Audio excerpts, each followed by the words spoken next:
Olá, meus queridos alunos do quarto ano, tudo bem com vocês? Sejam muito bem-vindos à nossa aula de ciência dessa semana. E aí, fizeram as atividades que eu pedi na aula passada? Espero que sim, tá bom? Olha só, gente, na nossa aula de hoje nós vamos falar sobre um assunto muito importante, que é dando continuidade ao assunto que a gente viu na semana passada. Vocês lembram que a gente estudou o que era cadeia alimentar? A relação que os seres vivos têm com relação ao alimento. A gente viu também o que é ecossistema, o que é um ambiente equilibrado, estão lembrados? Então, hoje a gente vai estudar uma parte específica das cadeias alimentares, chamadas de níveis tróficos. Então, abram aí o livro de vocês, na página onde fala um pouquinho desse assunto, dos níveis tróficos, aí na página 141 do livro de vocês, tá bom? E aí ele traz aqui um exemplo de cadeia alimentar, que é essa daqui que a tia colocou, tá? Um tamanho maior. Então, o que a gente pode observar aí? Essa cadeia alimentar, gente, ela está indicada, tá? Está sendo indicada o nome de cada um desses termos. Então, preste atenção para ver aqui comigo. Olha só. Eu tenho uma planta, a planta serve de alimento para o gafanhoto serve de alimento para o rato serve de alimento para a cobra e a cobra serve de alimento para o gavião. Não é assim? Então, a cada um desses nomes é dado um termo. Então, a gente vai aprender que na cadeia alimentar nós temos dois termos importantes: os produtores e os consumidores. Isso mesmo, os produtores e os consumidores. Além desses dois, também tem os decompositores, que a gente viu, tá bem fresquinho na memória, né? Quando a gente estudou a decomposição da matéria orgânica lá no livro 1, estão lembrados? Então, os decompositores a gente vai ver só na próxima aula, tá certo? Então, na aula de hoje a gente vai ver quem são os produtores e quem são os consumidores. Vamos lá. Os produtores, galera, eles também são chamados de autótrofos. Por que são chamados de autótrofos? Porque os produtores, eles produzem o seu próprio alimento. Então, autótrofos vem da palavra junta pelos termos auto, que significa o mesmo, de si, relacionado a mim, e trófico, quer dizer alimento, tá? A relação alimentar. Então, os produtores, eles produzem o seu próprio alimento. Então, nessa cadeia alimentar aqui, quem são os produtores? E aí? É sempre o vegetal. Então, no caso aqui, o capim, tá? A grama, tá certo? Então, eles são os produtores porque eles não precisam se alimentar de ninguém. Eles produzem o seu próprio alimento. Mas como assim eles produzem o seu próprio alimento? Através de quê? Através de um processo chamado de fotossíntese. Isso mesmo, que a tia vai explicar agora um pouquinho mais sobre esse assunto para a gente revisar. Vamos lá? Então, turminha, os produtores, eles são chamados de seres fotossintetizantes, como está aí na página 142 do livro de vocês. Acompanhe, tá bom? Então, por que eles são chamados assim? Porque eles realizam a fotossíntese. Então, em uma cadeia alimentar, tem apenas um produtor, tá certo? Em uma teia alimentar, que é um assunto que a gente vai ver nas próximas aulas, pode haver mais que um produtor. Mas em uma cadeia alimentar, só há um produtor, tá certo? Esse produtor vai ser aquele ser vivo da cadeia alimentar e que realiza a fotossíntese, ou seja, aquele vai ser o ser fotossintetizante. Então, o que é a fotossíntese, na verdade? O que é a fotossíntese? A fotossíntese, gente, é o processo pelo qual a planta, os vegetais, eles produzem o seu próprio alimento.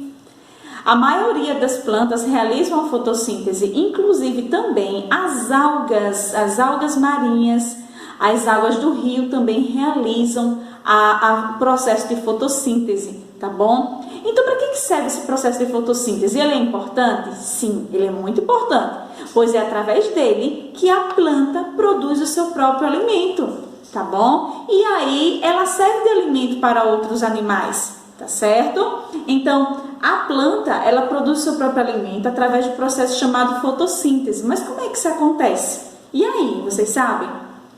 Como vocês sabem, a plantinha precisa de terra, não é? Precisa de água, ela precisa que esteja bem regada para que ela tenha condições favoráveis para crescer. E também nutrientes do solo, não é assim que a gente aprendeu? Mas além disso, a nossa plantinha ela vai precisar de quê? De luz solar para poder crescer, tá? Então, com esses ingredientes, digamos assim, a planta consegue realizar a fotossíntese, tá? A planta consegue extrair a energia que vem do sol, a energia solar.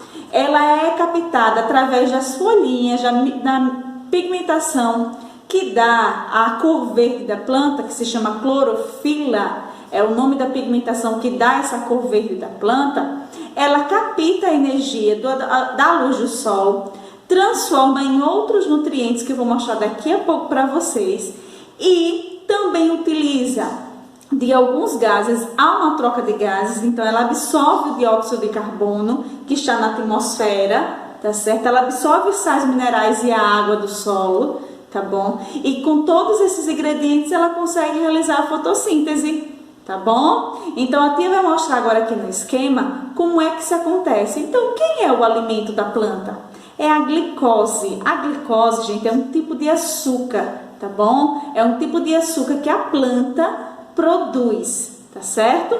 Nesse procedimento, a planta absorve o gás carbônico e libera o gás oxigênio, que é tão importante para a vida dos seres humanos, não é isso? Então a tia vai mostrar agora aqui no quadro e explicar mais uma vez para que vocês observem como é que acontece esse procedimento. Vamos lá? Então, turminha, vamos ver aqui como é que acontece a fotossíntese? Olha só, eu tenho aqui um exemplo, uma planta, à luz do sol, o procedimento se chama fotossíntese, só para lembrar que nós estamos falando daquele nível trófico lá, chamado de produtores, tá bom? Que são aqueles seres que realizam o processo da fotossíntese, que produz seu próprio alimento, tá certo? Então, vamos lá. Primeiro, a planta, para que ela cresça forte e saudável, ela utiliza a água e os sais minerais do solo, tá? São absorvidos pela plantinha, não é assim que funciona? A planta também, ela absorve a energia solar vinda do solo, tá bom? E além disso, a planta precisa também, para realizar esse procedimento, do dióxido de carbono, que é um gás disposto na atmosfera e é representado pela molécula C de carbono, tá? O2, duas moléculas de oxigênio, tá certo? Então aqui é dióxido de carbono, tem aí esse mesmo esquema na página 142, vocês podem ir acompanhando por lá, tá bom? Então, com esses elementos aqui, energia do sol, dióxido de carbono, água e sais minerais, a planta consegue produzir uma substância chamada glicose. Então, essa glicose é um tipo de açúcar e com ela pode reutilizar e aí fazer com que ela possa crescer forte, saudável, ter novos frutos. Então, é isso que faz a planta estar viva, tá bom? Então, digamos assim que isso é o que faz com que a planta se alimenta, tá? Então, a planta ela não precisa de outro animal para se alimentar, tá? Para ficar forte. Ela produz o seu próprio alimento. A gente diz que ela produz porque ela utiliza do gás de dióxido de carbono, da energia do sol, da água e dos sais minerais para produzir o seu próprio alimento, tá bom? Compreenderam até aí? Então, nesse processo, além da planta produzir o seu próprio alimento, ela libera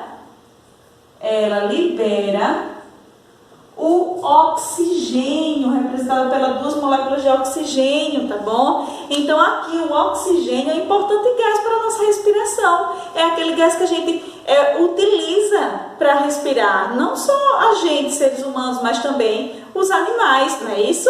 Então, olha a importância que esses seres produtores têm, não é? Para a vida no ambiente. Eles são responsáveis por ser os produtores, eles disponibilizam alimento para os animais do primeiro nível trófico, os consumidores primários, e além disso eles são produtores de um gás que é essencial para a vida, para a existência do planeta, não é verdade?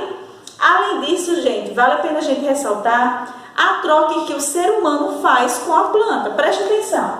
Digamos aqui, ó, nós seres humanos, na nossa respiração existe a inspiração e existe a expiração.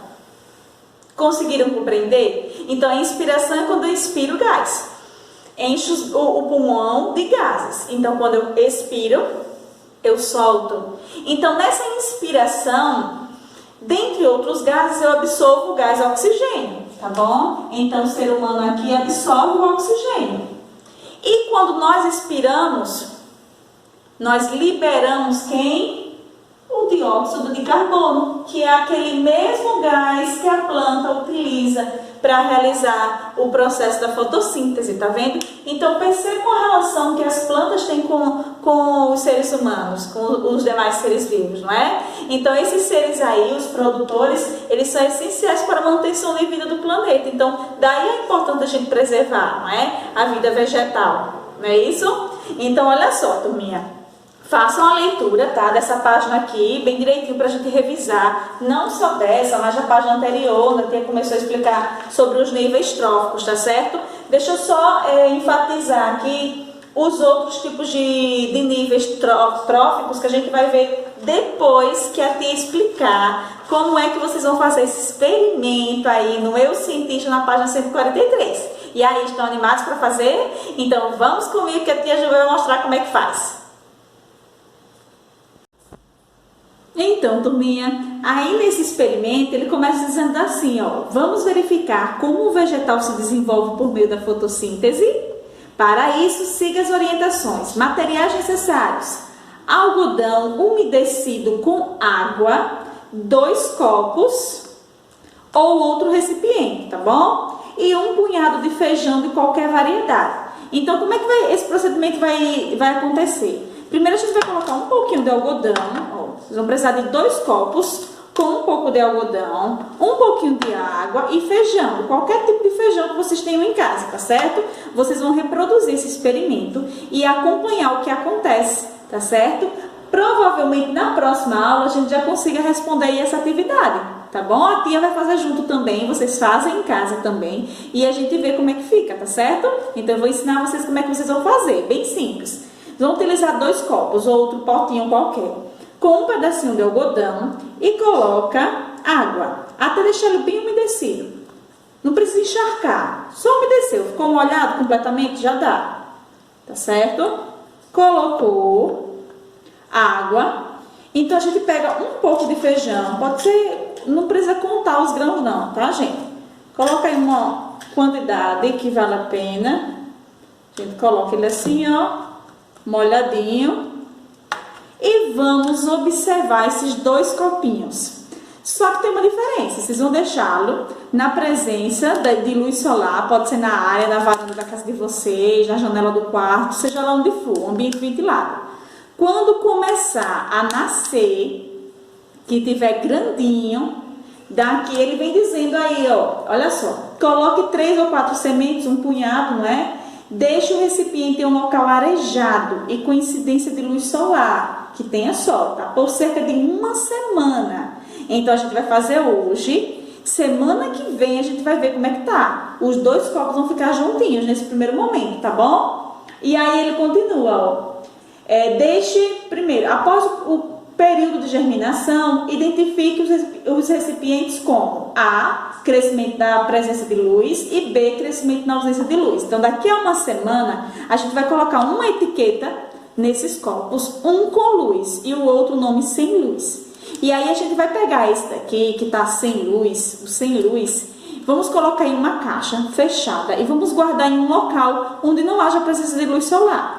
E o outro a gente vai deixar com a presença de luz solar. E depois a gente vai observar como esses 2 tipos de vegetais se comportaram com a presença da luz do sol, tá bom? Mas lembrem-se, durante 1 semana, nesse processo que ele está aqui, vocês não vão colocá-lo na caixa escura, tá? Vocês vão deixá-lo crescer durante 1 semana. Mas para que eles possam crescer, a gente precisa todos os dias, ó, colocar um pouquinho de água neles, tá certo? Combinado assim? E daí 1 semana, na próxima aula, a tia traz para mostrar como é que tá. Tá certo? E aí, turminha, gostaram do experimento? Olha só, gente, dando continuidade ao nosso assunto, nós vimos um pouquinho sobre os seres produtores, não é? Então, além dos produtores, nós vimos também que aqui na cadeia alimentar, nos níveis tróficos, nós vamos estudar hoje também os consumidores. Então, quem são os consumidores da cadeia alimentar, galera? Os consumidores são os animais, tá? Tirando de uma cadeia alimentar, eu tiro o produtor, aquele que realiza a fotossíntese, que é sempre o vegetal. Tira os decompositores, que você já sabe que são fungos, bactérias, que a gente viu já no livro anterior. Então, os outros, todos eles são consumidores. Então, existem níveis para eles, tá bom? Eu tenho um consumidor primário. Consumidor primário é o consumidor que geralmente não, em todos os casos, ele vai ser um animal herbívoro, ou seja, a alimentação dele é exclusiva de vegetal. Por que o primário vai ser um herbívoro sempre, tia? Porque, ó, ele está no primeiro nível, ele é o primário, ele se alimenta de quem? Dos produtores. Os produtores não são vegetais, não é isso? Então, eles são chamados de consumidores primários, são animais herbívoros, tá certo? Os consumidores secundários, como nesse exemplo aqui é o ratinho, tá? O rato ele vai ser um consumidor secundário, pode ser também um animal herbívoro ou pode ser um animal carnívoro ou onívoro também, tá certo? Então ele se situa aqui nesse nível, tá certo? Representando o consumidor secundário, aquele que se alimenta do animal que é representado pelo consumidor primário, tá certo? Nós temos também o consumidor terciário. O consumidor terciário é aquele consumidor que geralmente, na maioria das vezes, quase sempre, ele vai ser um animal carnívoro, tá certo? Então, o animal carnívoro aqui, ó, consumidor terciário, ele se alimenta do consumidor secundário.